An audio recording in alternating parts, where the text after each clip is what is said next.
If you've ever felt stuck watching your daughter navigate friendship drama or teammate drama on her team, or your coach trying to figure out how to handle the tension without making it worse, then this episode is for you because who hasn't been there as a coach or as a parent? Today, I'm talking with Sheri, who founded Teen Wise about 15 years ago after working in psychology for about 30 years. She specializes in helping teen girls navigate friendships, team dynamics, and all the drama that comes with it. And here's the thing, Sheri was recently a guest expert on one of our level up calls for athletes inside the elite mental game. So we have 2 calls a month for athletes who are going through our mental training program. And one of those calls, we bring in a guest expert. And Sheri came in and she taught our girls 10 responses that you can have when dealing with mean girls. It was so helpful. And the girls had so many questions, and Sheri just so generously shared so much with these girls. It was so helpful. So I knew I had to have her on the podcast to talk about this stuff with you, with parents, with coaches who are trying to help athletes through this as well. So in this conversation, we're covering the most common types of drama that girls face right now, the early warning signs that friendship issues are affecting your daughter, and what to do when she's being excluded or left out, the top 3 mistakes that parents make when trying to help their daughters because instincts often make things worse. I know that firsthand. And if you're a coach listening, Sheri has some really practical guidance for you too, including how to be proactive instead of reactive when team drama shows up. So this is one of those conversations where you'll probably hear yourself in some examples. In fact, I gave plenty of examples as a parent and as a coach. So I know you're going to enjoy this episode and get a lot out of it. So enjoy this episode with Sheri. All right, Sheri, welcome to the podcast, the Raising Elite Competitors podcast, but this is also going on the Coach Bre podcast. So to the podcast, welcome. I'm glad I'm here. Lots to talk about. Yeah, we do have a lot to talk about. If our level up call that Sheri was on recently with our athletes, we do these calls once a month where we bring in a guest speaker. If that's any indication of how this conversation is going to go, there's going to be a lot to talk about. The girls were peppering Sheri with all of their team, tween drama, and to the point where actually we ran out of time, and Sheri so generously recorded a whole video answering their questions that we didn't get to. So thank you for that, by the way. Very welcome. And I was amazed at how willing they were to share what they were going through. So I wanted to respect that and respond to all of their questions. Yeah, that was great. Well, Sheri, will you introduce yourself and a little bit about what you do? Absolutely. So I founded Teen Wise about 15 years ago or so, and I've been in the psychology industry for like 30-ish years. And one of the reasons I wanted to start Teen Wise with a focus on female friendships, specifically teen friendships, is because I saw that there was something missing as far as support for girls. It was a lot of people waiting until clinical anxiety and depression that was being caused or driven by social strife. And so I just wanted to get to these girls before that, because when girls lift each other up, the world is a much better place. So I work with them as, in private coaching. I do presentations in communities and podcasts, all sorts of things, whatever I can do to reach moms and to reach their daughters. Oh my gosh, I love your mission, and it's so important. I'm sure you get told that all the time, because the moms that are listening are like, there would be no one listening that hasn't encountered some sort of drama with their daughter and friendships and navigating that. I mean, to be honest, my daughter's 7. She just came to me last night and was like, I feel like this, one of her friends that's actually been one of her closest friends for a while. I feel like we're drifting apart, and she, every time I try and talk to her, she gives me a face and then she runs away. And I'm like, oh my gosh, she's 7. This is Yeah. Mm-hmm. Yeah. And I'm like, I honestly was kind of at a loss, because my instinct is probably what you hear a lot of parents say is like, well, why is she doing that? This is, kind of like her fault. And, that's a bad friend. It was kind of what I wanted to say, but I'm like, no, that's not. I got to figure out a different way. I love it. I love that you stopped yourself, because, the first instinct a lot of moms have is, well, she's not a good friend anyway. And that's not always the case. Sometimes they're just learning how to be a good friend. Yes, exactly. So, okay, well, we've got a lot that we could dive into. And if you are a mom or a dad listening, you're in the right place. But also if you're a coach, so I'm also a coach, we know that one of the biggest challenges that we have in helping our teams perform isn't actually the physical game. It's like getting all of these different personalities to work together and navigate through the team drama. And I had some of that this season too. I mean, every season it's a thing. It's like Mhm. these skills though are really like the difference makers when it comes to teams that bond and thrive and perform and ones that don't. So I'm excited to dive into a little bit of that too. And I think moms will find that interesting to hear. But let's just start here. What are the most common types of drama or friendship challenges that you're seeing girls face right now? I have a list of about 20 to start, but let me just talk about the most common ones I see. Um, so we have to remember that girls are learning how to have deeper friendships and deeper connections. On teams, it's not always a friendship. Sometimes it's just a peer-to-peer relationship, right? But Yeah. so one of the things that happens when they don't understand how to navigate the conflict that's coming up or the tension is that's where this behavior comes in that we all term mean girl behavior. They want to be nice, ironically, and because they want to be nice, it ends up in the relational aggression realm. So that is excluding, and that they're not Mhm. going to talk it out. They're just going to stop talking or give those side glances as your daughter's noticing because they don't know how to say, hey, we're not getting along, or let's talk this out. So I would say exclusion is a big one. Gossiping is a big one because gossiping is natural for us. It's a way to catch up, it's a way to connect. It's when the gossiping comes from a negative intention that it's a problem. We Mhm. also see the isolation. So this is when girls are actually withdrawing because of all of the relational aggression going on. There's just so much. I mean, I could list them all out, but I think when we talk about girl drama, I think we all know the feel of it versus just all the behaviors. Yeah, true. You know exactly how it feels as a parent, as a coach. Um, One thing I don't want to jump too far ahead, but it's just top of mind because my season just ended. And one of the things that we tried to talk about a lot, but obviously didn't do a good job of actually implementing structures to help athletes with these skills Mhm. was talk to the person, not about the person. And people are like, yeah, that's a great idea. Talk to the person, not about the person. Like that's going to be a thing that we do this season. But Yeah. then it ended up being the thing we didn't do this season. And, end of season evaluations came around and meetings. And from every single girl, I heard that there was a lot of talking behind each other's backs and Yeah. gossiping and all of this. So why is it so hard? I mean, I can be, well, obviously I didn't give them skills to like talk to the person, but good enough skills like that. But like, why is it like, even when we have intentions to do this, why is it that we just default to, or girls default to like, I don't want to say just girls, this is adult behavior too, but Right. Yeah. talking about them instead, Mhm. like why does that still happen? Even though we're like trying to work on it. Yeah, so the first thing I want to say is when we tell girls to talk it out, we've got to give them the structure to do that. I Mhm. actually have a webinar that's for coaches on how to instruct the girls to do this, but it Oh, cool. basically comes down to 4 steps. You have to Mhm. affirm the relationship. You have to say, I feel this way because this is happening.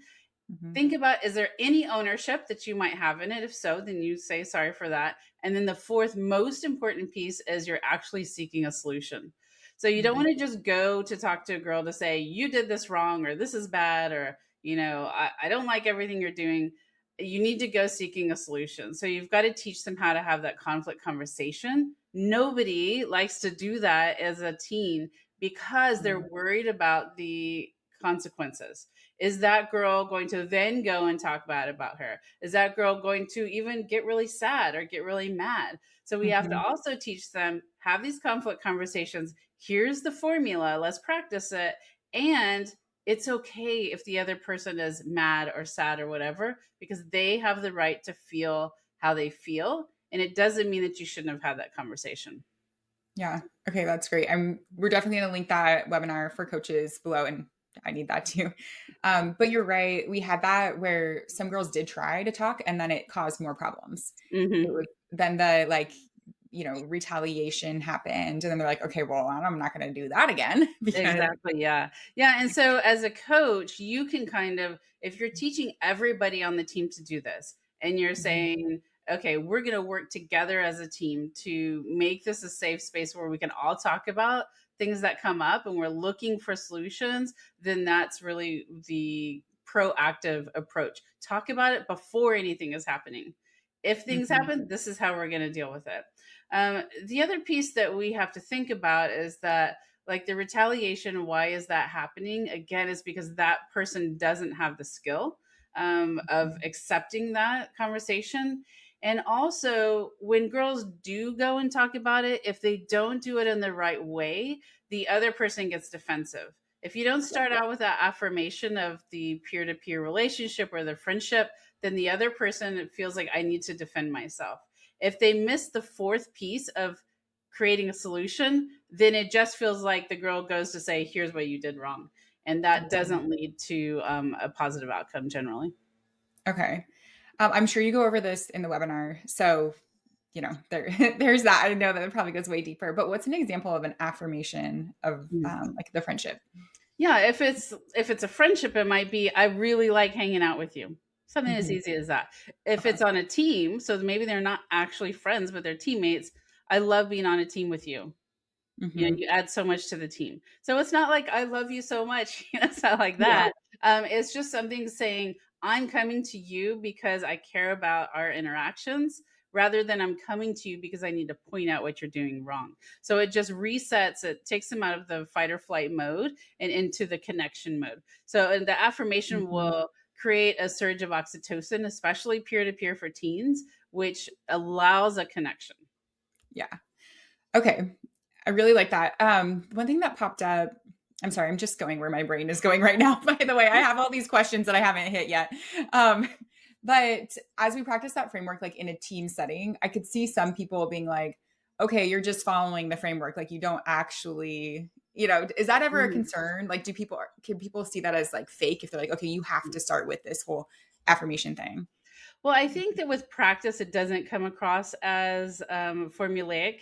And Okay. teens are very good about picking up on formulas, right? I always tell Yeah. parents, I'm going to teach you a method, and then now you need to make it natural and organic, right? Yeah. So for teens, what I tell them is, I'm going to teach you this method. Now you need to go put it into teen language, right? Okay. Because I typically a teen's not going to say, I feel disappointed because you did this. That sounds formulaic. Yeah. So I teach them the formula and then we work on let's create this in your own voice and in teen talk, so to speak. Okay. Yeah, that's great. And then the last piece, the solution. When can we assume that they have the strategies and the skills to come up with a solution? And then when is it like a coach or a parent might need to Mhm. step in? The example I'll give is like, one player has, I guess their interactions on the court were not positive. Like Mhm. they made a mistake. She felt like somebody was turning their back on her. And so like these little subtle messages were Mhm. happening.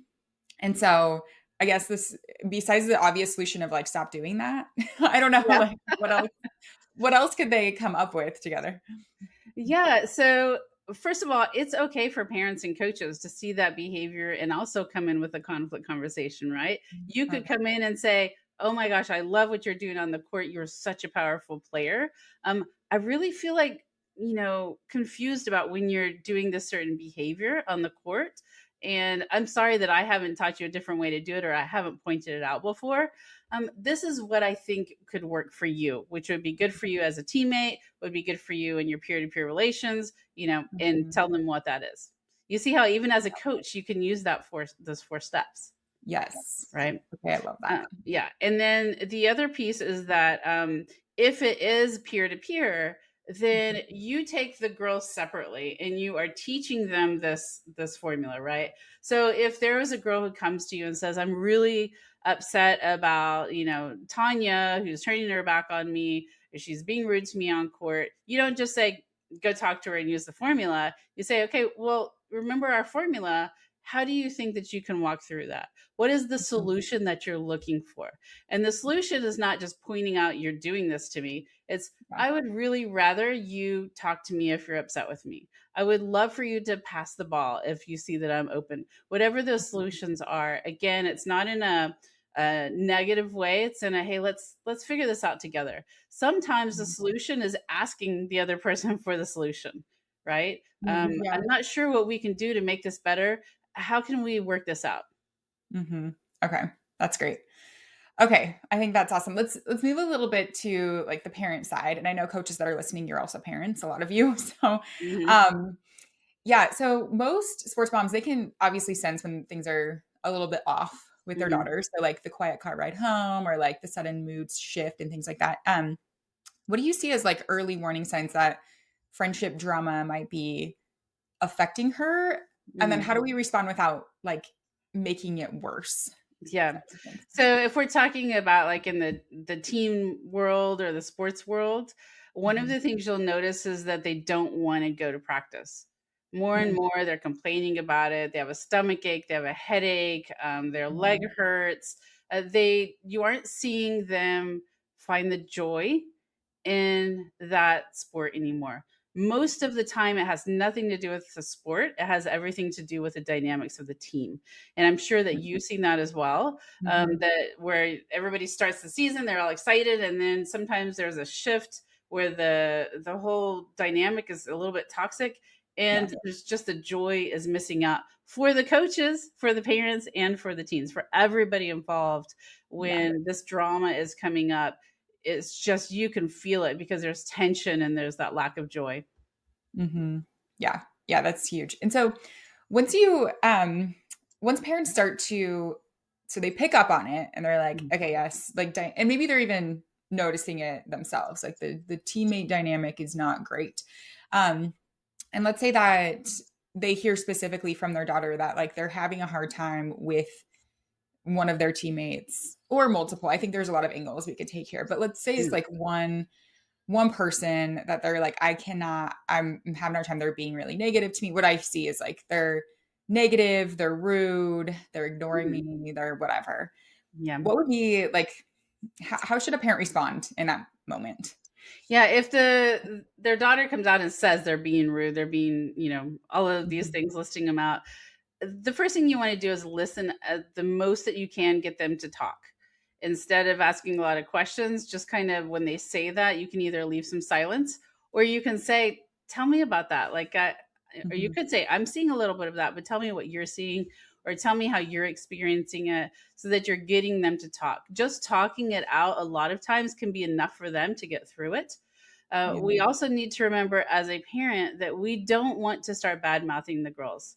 We don't want to Mhm. start bad mouthing the coaches, saying they should be handling it, or bad mouthing the parents. It's not going to be helpful for your daughter if you start doing that. What you want to do is focus on supporting her through it versus talking about everybody else. And we Mhm. also, as parents, have to remember what can your daughter control versus what can she change about her own self too. And I should say versus trying to change everybody else on the team. Right. um, and a lot of the drama comes from not the behaviors that are going on, but from the thoughts that the girls are having. That's So true. let me repeat this again because it's so important. The impact of girl drama is from the thoughts that girls have when things happen. So Mhm. if somebody, for example, if you and I were walking down the street and somebody came up and said something horrible to us, if we looked at each other and laughed and kept walking along, our day is not messed up. Our year is not messed up.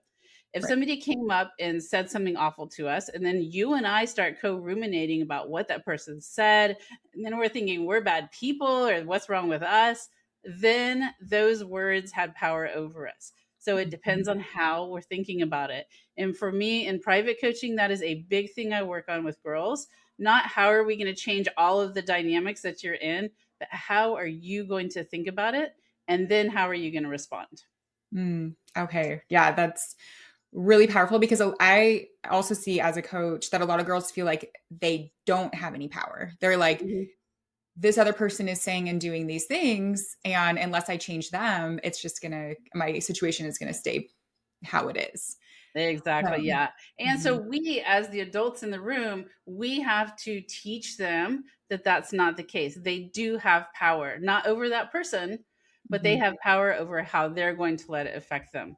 And moving forward, how they show up to practice. Are they going to stop going to practice? Are they going to start disconnecting from the rest of the team because that one girl is not so nice? That's where their mhm. power comes in. Right. Okay, I think that's great. Where my mind kind of goes sometimes is there obviously is a balance of this. So where does it cross the line where there's maybe there's like some bullying. It's like crossing the line to bullying, or, we don't just want to tell girls all the time, like, well, it's your responsibility to just like change your mindset about it when really there needs to be some accountability. Absolutely. So where's Yeah. that line?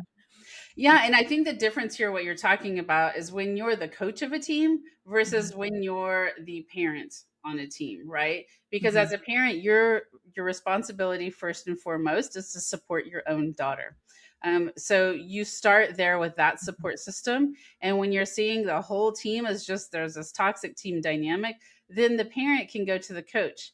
Again, using the same formula, right? I Yeah. love that I love your methods, and I love that you're spending so much time with the team. You're doing a fantastic job. I Mhm. really feel like I'm confused as to why the team is so toxic or why this particular thing is allowed, and then going to Mhm. seeking the solution. So as a parent, that's how you would come in if you see the whole dynamic is really Yeah. awful, right? Even Mhm. if it's one person, let's say there is someone on the team that's bullying your own daughter, you're going to do the same thing. You're going to go to the coach for support, looking for that support, looking for that solution, not looking and saying, how can you allow this to happen? Not going in with a finger pointing, you're going in looking Mhm. for a collaboration. As a coach, if you're seeing this toxic environment, or if there is one person who's a bully, you need to take care of it. You can't just say, well, just deal with it, right? Yeah. And in that, I go over this in the coaching webinar again. It's you don't want to sit the team down and say, hey, everybody, this is going on. What you want to do is look at the girl who's doing the bullying behavior. She needs support. Yeah. Anyone who is acting out, there's thoughts going on in that girl's head that is creating these behaviors. So she may feel insecure. She may feel like she's being ousted from the group. So she needs to start doing these negative behaviors. Mhm. So we can give that person the support she needs and deserves, and the person who's the target of the bullying, give them support that she needs and she deserves. So it's two separate people. We don't bring them together to figure this out. You figure it out separately. And then at some point, if possible, you bring them together. Okay. Yeah, that's really helpful because what I see, and honestly, as a coach, I've done before, is I get everyone together and I'm like, Mhm. okay, the bullying needs to stop. And everyone's like, it's her. Yeah, exactly. Well, Why are and you? I'll tell you a story of mine when I was in seventh grade. I was in softball, and there was one girl on the team that was just spreading rumors about me. Oh, and they were ridiculous rumors, Mhm. but it affected the team. And so what happened was the coach brought all of us together. So I was sitting there. I felt embarrassed because I'm like, everybody knows what they're talking about, and then Right. the girl got even more mad and spread even more rumors. So it just didn't work because the two people who needed the support didn't get it. It was Mhm. dealt with in a blanket statement. Yeah.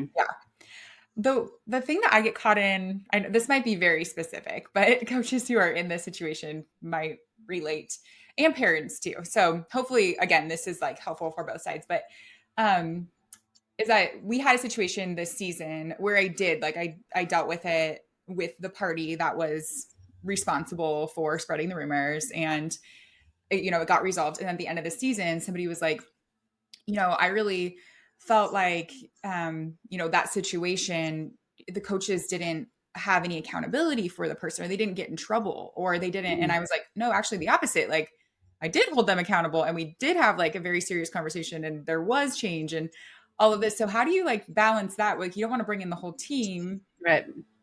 I don't know, but then it almost was like they lost a little bit of faith in and trust in the coaching because they were like, you were just Mhm. letting that happen without any Yeah. accountability. Yeah. This makes me think of my two kids. They're in their 20s now, but when I would give them consequences, I would do it separately. And the one kid would go, you didn't even do anything about what she said. Yeah. Like they needed to know, right, what was said or Right. done. So what you can do is you can let people know we are talking about it, we are dealing with it. Okay. That's all you need to say. Just let them know something's happening and that you are aware of it. Yeah. Okay. That's great. That simple statement could have saved me a lot of headache. Maybe not a lot. I mean, it was like, oh, that's interesting. Like I'm trying to avoid a whole team thing. And, there's always like the pros and cons and the consequences. Yeah. So Right. that's helpful. Okay. Ray, 1 second. Yeah. Can you Mhm. hear this leaf blower outside? Are we okay? I heard it for a second, but I don't hear it right now. Okay. I hope it doesn't get closer. Okay. Sorry to interrupt, but That's okay. okay. Um, what was I going to say?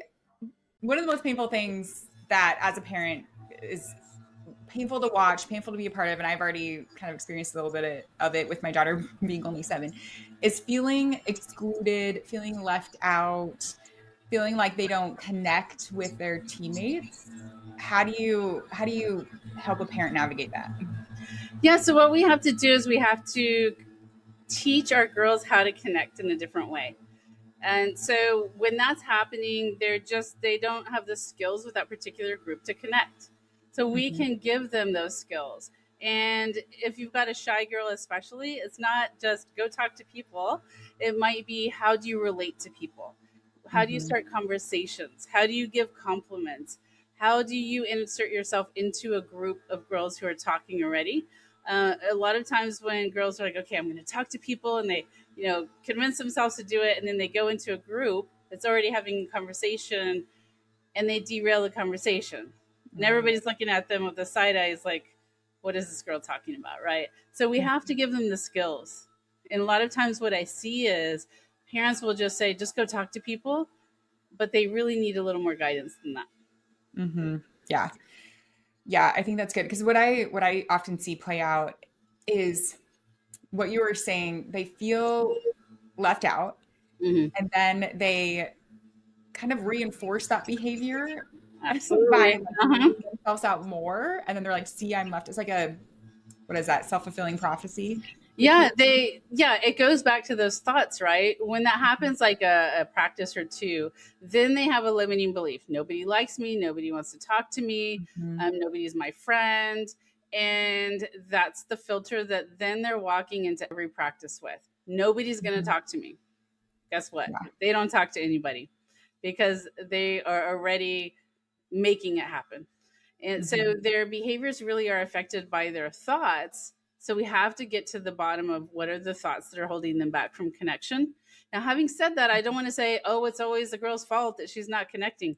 That's Right. not true. Sometimes Mhm. there's just a group of girls that are not welcoming.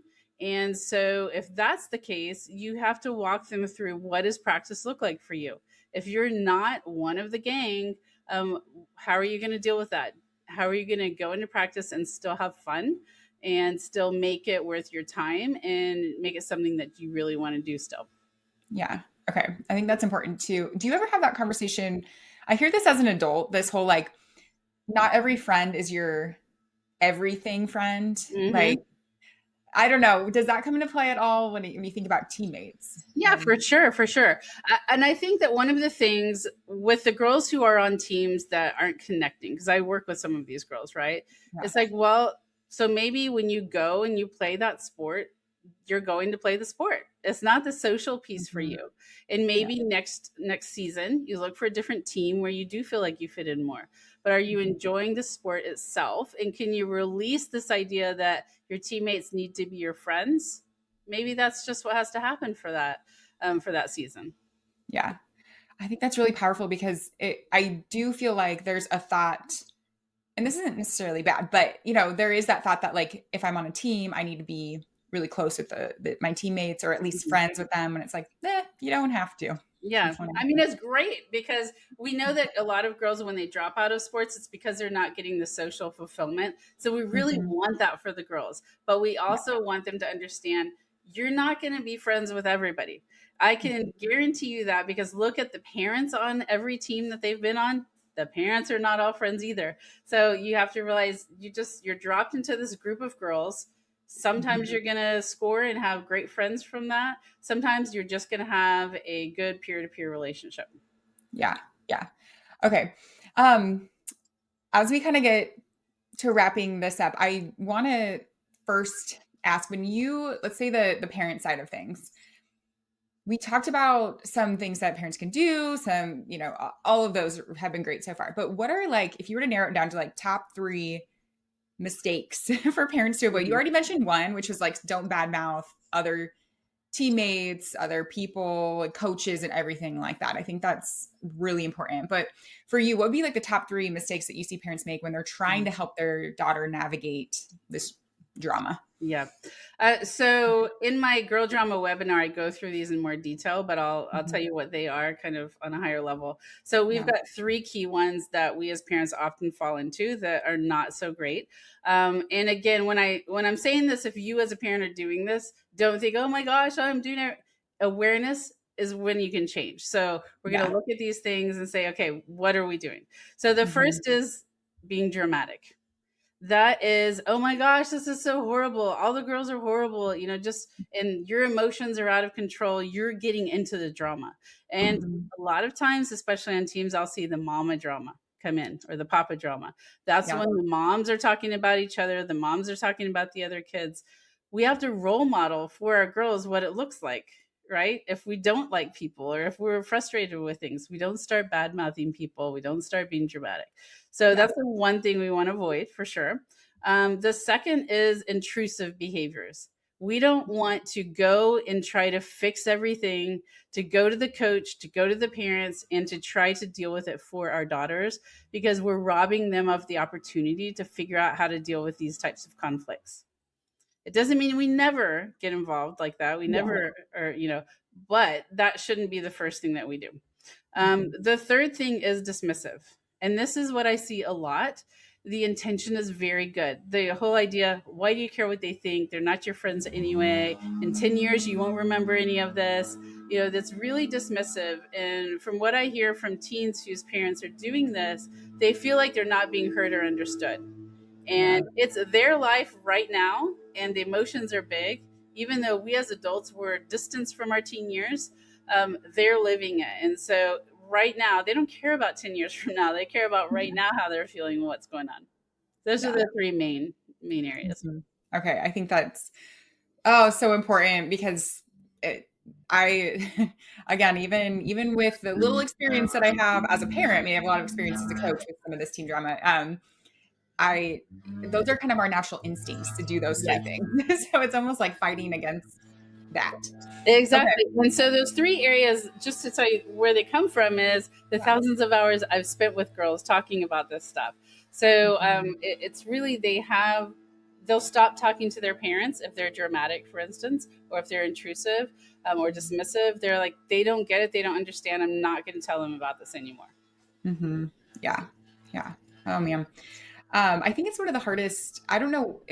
It's just so hard as a mom. Like, I don't know. Maybe it's just when I feel like I've worked with a lot of athletes on this, and then when it started coming up like in my own life, I'm like, oh my gosh, because it kind of pulls up some stuff for you as Absolutely. a Yes. parent. Yes, we as women, we store our memories with our emotions side by side. So Mhm. when we see our daughters going through things, it totally triggers our old emotions. Sometimes we Mhm. don't really understand why we're so emotional about your daughter not being talked to in school or about a friend Yeah. going to the mean side, so to speak. It's because maybe we experienced it.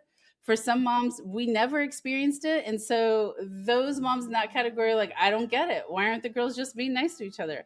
So Right. sometimes it's triggered in that way as well. So we have to kind of watch what our own thoughts are that are fueling how we're supporting our daughters. Yeah, I think that's important. Like checking in. Do you Mhm. ever support parents kind of on that side of it? Like, what are strategies that you can do in those moments? I mean, absolutely. And when I'm working with girls in my private coaching, I work with the parents too, because the parents Yeah. are their biggest supporters. So they need to have the skills, right? But as Yeah. far as processing what you've gone through, I think it is really good to tap into, just stop and have some time where you're journaling about it or just thinking about what you went through when you were younger. And Mhm. you can use that in two ways. One is understanding what your daughter needs from you. She doesn't Yeah. need you to be fixing it. She needs you to understand her and to support her. And the other is that then you can process what you went through and understand how that is influencing the way you're talking about the situation that your daughter's going through. Yeah. Okay. Whew, that's where the real work is, right? You're like, Yeah. And as a coach too, like if yeah. you're a coach, you've probably been playing sports for a long time. So you Mhm. may have had a time where you had some difficult sports teams that you were on. And so Yeah. that may be, you may come in like, I'm not going to let that happen. I'm going to fix it all. And again, you can't fix everything, whether you're the parent or you're the coach. What we can Mhm. do is to guide and support and to teach our girls how to have really positive relationships with the people around us. Mhm. And everything that they're learning on a team sport, it's skills they're going to take into their future Mhm. friendships, relationships, the boardroom, Yeah. college experience. They will learn from these opportunities. They are difficult when they're going through them, but we can't discount the things they learned about themselves when they are guided properly. What we don't want to happen is that they store these memories along with their inner critic, and it Mhm. creates that withdrawing, or that they buy into the whole idea that girls are just mean. We don't want that either. So we really want to guide them as they go through these difficult times. Yeah, I love that. And it also gives kind of meaning, a new meaning and purpose to it too. Like, okay, we're just going to eliminate all the drama and I hope it doesn't ever come up. It's like, well, actually, it's probably a good thing to, Yeah. to teach these skills. Yeah. And some people will say when they're introducing me, this is, Coach Sheri who stops girl drama. I'm like, no, no, no. I don't stop it. I work on it. We minimize it as much as we can and teach the girls how Mhm. to deal with it.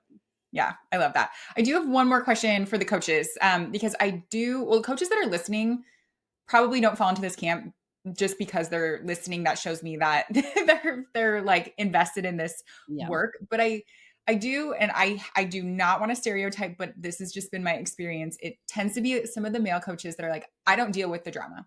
Hmm. I'm here to coach.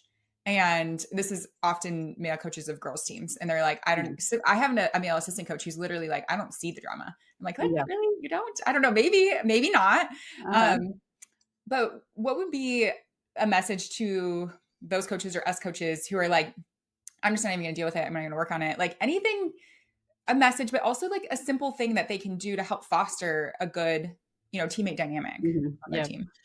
Yeah, I think the first thing to realize is that there is going to be girl drama, because girl drama is just relationship learning. That's what these girls are doing. Hmm. And on a team, it will affect the dynamics. It's going to affect the outcome of your team. If they're in a competition and they don't want to be there, or they don't want to pass to the girl that really made them mad, that affects the overall outcome. And I think that for the coaches that are thinking like that, I want you to stop and think about why you're a coach. What is the Hmm. bottom line of why you're a coach? I'm sure it's more than a paycheck. And I know a lot of coaches are even volunteers, right? So, what are you hoping to do? You're hoping to influence these girls to have a more positive outlook on life, to have Mhm. more confidence, to create grit. And so, to do those things, part of it is the social dynamics on your team. Yep. Yep. Okay. So we've got to do it. We've got to do You it. gotta do it, yeah, and it doesn't have to be this heavy thing. It can be Yeah. something where it depends on your mindset. How are you going to approach it? To say, like, "I have this great opportunity to affect these girls long term in their life," yeah, it's worth, talking about it. It's worth dealing with. Hmm. Yeah. Do you have any like really easy ways to start to like for coaches to start without, because what I see is there's a lot of like reactivity. Like, well, we're not Mhm. going to do anything. And then like something comes up and then we're like, okay, we got to deal with this. Is Yeah. there anything like proactive they can be doing that can help this? Yeah, and I don't know if most coaches are doing this. If not, they should be. Is having a team contract where Mhm. they are talking about what the culture of the team is going to be, and saying, this is what we're creating together. It's a collaborative space. This is what we're striving for. If these things come up, here's how we're going to deal with it. If these things happen, like excluding, gossiping, all of those things, we're going to have a discussion one to one about this and see what's going on. So, setting the stage from the beginning of these things are not just going to be tolerated. We're going to talk these out. We're going to work through it. If the coach himself or herself doesn't feel like they want to deal with it, then you need to have someone on your team who does. Maybe it's an assistant coach, maybe it's a parent Mhm. liaison, somebody who can deal with those things and have those conversations. Okay.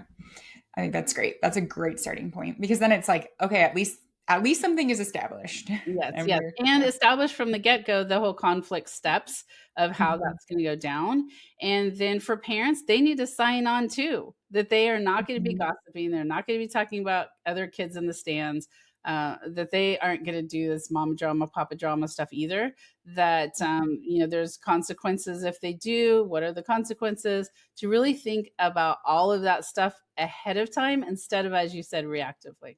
Yeah.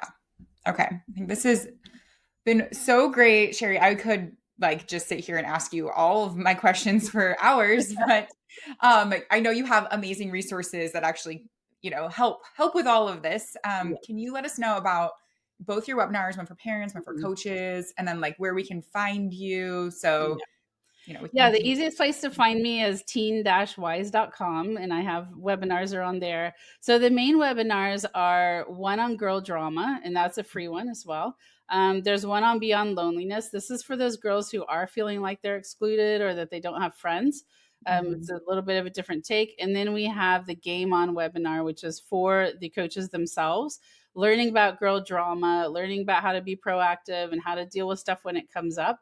And I think that that is a very impactful one that a lot of coaches just kind of, as you said, are reactive. They're in the heat of it and they don't know what to do. So get prepared so that emotionally you're prepared for it, but also on the skill level, you know how to deal with it when it comes up. Yeah. Okay. That's great. I'll link all those in the show notes for coaches and for parents. But again, thank you, Sheri. This is super helpful, super practical. And I just really appreciate you being so generous with your time today. Thanks for the conversation.